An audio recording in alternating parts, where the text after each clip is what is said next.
특검에서 수사권을 가지고 진실을 잘 밝히고 있고 그럴 것 기대되지만 특조의 또 한계는 국민들이 그러니까 특검의 한계는 국민들이 조사 내용을 제대로 알지를 못한다는 그런 한계가 있습니다. 반면에 저희 청문회는 수사권이 없음에도 불구하고 국민들에게 정인들을 세워서 거짓말을 하면 거짓말을 하는 대로 또 약간의 진실의 퍼즐을 찾아내면 찾아낸 대로 국민들에게 이 국정농단에 대한 전반적인 흐름을 이해할 수 있도록 도움 주는 이런 역할이기 때문에 특검과 국조가 상호 보완제로서 역할을 하게 되면은 진실을 규명하는 데 시너지 효과를 낼 수 있을 거라고 봅니다. 따라서 국조가 마치기 전까지 우리 청문회 그러니까 특검이 마치기 진행되는 기간 동안에 국조가 한 달 정도 기간을 연장을 해서 특검과 함께 시너지 효과를 낼 수 있도록 국조 기간 한 달 연장을 제안하는 안건을 추가로 요청드리겠습니다. 두 번째는 최순실 강제 구인법을 직권상정해달라는 요청을 저희 특위 이름으로 의장님께 제안을 드리는 것입니다. 사실 지난 12월 29일 날 한 의원님만 빼놓고 저희 여야 특위위원님 전원 찬성으로 저희들이 기자회견까지 하면서 성명서를 발표를 했었더랬습니다. 최순실을 비롯한 문고리 3인방 등의 국정농단 세력들을 강제 구인할 수 있는 그런 법을 의장님이 12월 29일 날 직권상정해달라는 그런 요청이었습니다. 아주 유감스럽게도 새 당의 원내대표님들이 지극히 미온적이고 소극적인 자세를 보임으로 해서 이 강제구인법이 이제 불발되었습니다. 다음 주에 다행히 국회가 열리니까 이 원포인트 본회의를 소집을 해서 이 강제구인법을 직권상정해서 여야가 통과시킬 수 있는 그런 의결을 오늘 위원회에서 하면은 의장님이나 각 당의 대표들이 이 부분을 존중해 줄 거라 생각을 합니다. 정리해드리면은 두 가지 추가 안건을 요청을 드립니다. 첫 번째 국조 기간 연장건과 두 번째로 최순실 강제구인법 직권상정에 관련된 안건을 요청드리겠습니다. 이상입니다. 안민석 의원님께서 요청하신 국조기간 연장은 특검과 지금 우리 국조특위가 상호 보완제적인 역할을 충분히 해내고 있다는 그런 국민적 인식도 분명히 존재합니다. 작년 연말 기간 연장에 대해서 원내 교섭단체 대표 간에 이게 합의가 이루어지지 못한 부분이 좀 아쉽게 생각을 하고 있고요. 특히 작년 마지막 국회인 12월 29일 최순실 강제구인법 제안에 대해서 정세균 국회의장도 상당한 우리 위원회에서 맞는 제안을 했다 이렇게 받아들이지만 국회법상의 한계가 있습니다.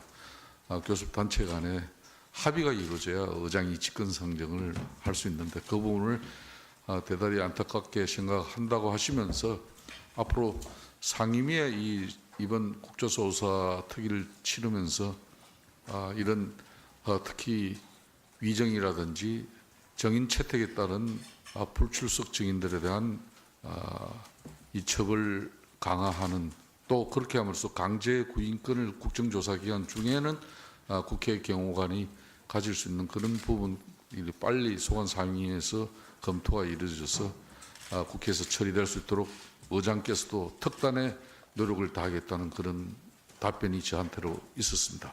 제가 하여튼 이를 지금 현재 원내교섭단체 간 합의에 따라서 1월 9일부터 새 국회가 개회가 되는 바 이 부분에 대해서는 더 협의를 하도록 하겠습니다.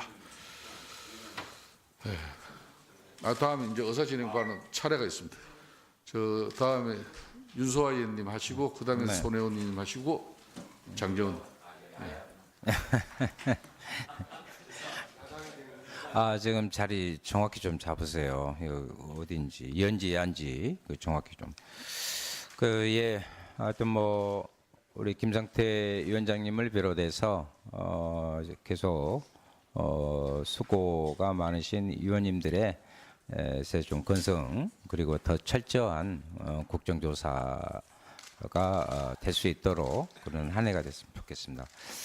인사 말씀 올리고 첫 번째는 이제 금방 안민석 의원님께서 시하신 국조 연장 30일 연장의 건을 적극적으로 동의합니다. 특히나 그동안에 여야 간사 합의라는 부분에 가장 그 걸림돌이었던 이완영 간사께서 멀리 가셨다 하니 새로운 좀 합리적인 판단을 하실 수 있는 우리 정유석 신임 간사님께서 적극적으로 새누리당의 입장에서 국정조사를 하면서 진실을 규명하고 국정조사에 대한 호불호는 많이 있습니다만은 냉정해 보면 특검에서 지금 속도감 있고 밀도 있게 진행하는 것은 곧 국정조사에서 국민들의 알 권리의 부분들이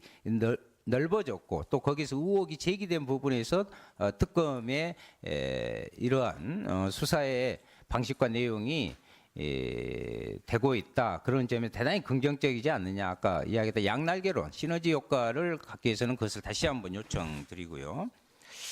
또 하나는 분명히 앞전 회의에서 불출석했던 사람들을 중심으로 한 출석을 하는 부분들을 위원장님께 위임한 것은 사실입니다. 그런데 그 후로 그것을 바탕으로 해서 7차 청문회의 일정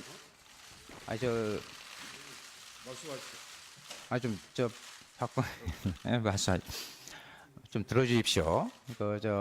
7차 청문회의 일정을 잡는 것이 맞다고 이렇게 생각합니다. 지금 갑자기 지금 1월 9일로 이렇게 오늘 논의를 해서 재결정을 해야만이 증인 부분에 대한 기존의 위임을 받으셨던 위원장님께서 하신 부분과 덧붙여서 위원들이 해야 될 그 증인 그 부분을 다시 할 수 있다고 봅니다. 특히나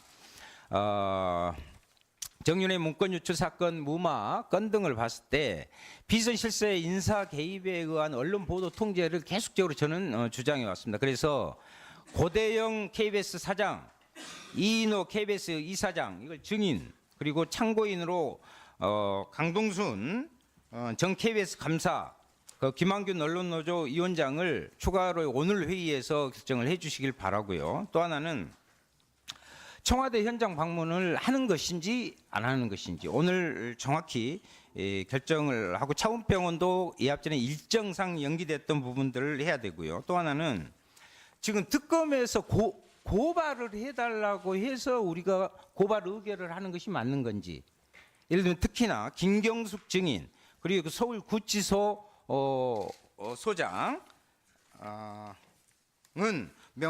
그리고 경호실 차장은 이미 위증이 확인됐습니다.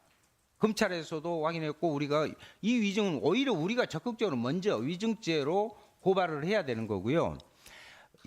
지금 우병우 전 민정수석 같은 경우에 수임료 소득의 부분들을 분명히 자료 제출을 공식 선상에서 그날 저녁에 하기로 했는데 하지 않았고 위원장님께서 다시 제출하라 했는데 아직까지 지금 제출을 않고 있습니다. 출석 여부를 떠나서 저는 우병우 증인에 대해서는 자료 제출 거부 등을 포괄적으로 해석할 때 이것은 국회 모욕죄에 해당한다. 그렇기 때문에 그것을 먼저 우리가 고발 조치를 해야 된다. 이렇게 말씀드리고 싶습니다. 예, 윤수아 의원님 수고했습니다. 다음은 손혜원 의원님. 국민들은 특검에서 결과를 듣습니다. 그러나 국민들은 국조에서 과정을 봅니다.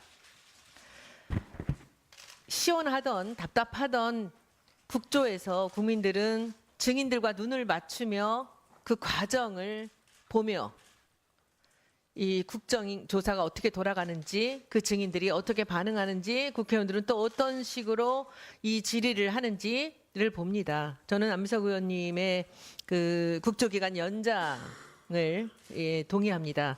국가 이 특검이 진행되는 동안에 우리가 국조를 통해서 국민들이 알 권리를 공유했으면 합니다. 그 과정을 보여드리는 것이 우리의 역할 중에 아주 중요한 역할이라고 생각을 합니다. 그래서 그 안민석 의원의 그 요청에 저도 동의하는 바입니다. 이상입니다. 예. 다음은 장재원 의원. 예, 그 장재원입니다. 그 국회 특조 기간 연장 문제에 있어서